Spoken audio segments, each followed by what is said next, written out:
King Faisal बिन अब्दुल अजीज, एक ऐसा king जिसने सुपर पावर अमेरिका को घुटने टेकने पर मजबूर कर दिया। ये बात है 1973 की, जब किंग फैसल ने इजराइल की हमायत करने पर मगरिब का तेल बंद कर दिया।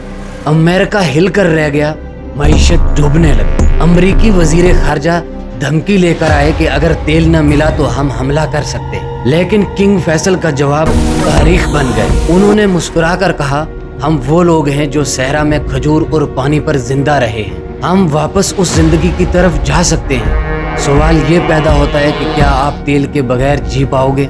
उनकी सिर्फ एक ख्वाहिश थी मरने से पहले कि वो आज़ाद मस्जिद अक्सा में नमाज अदा कर पाएं, लेकिन अफसोस साजिशों ने उन्हें हमसे छीन लिया। वो चले गए लेकिन दुनिया को बता के गए कि गैरत बेची नहीं जाती, ऐसे लीडर रोज नहीं पैदा होते। आज अरबों के हालात आपके सामने हैं, क्या दोबारा कोई किंग फैसल आएगा?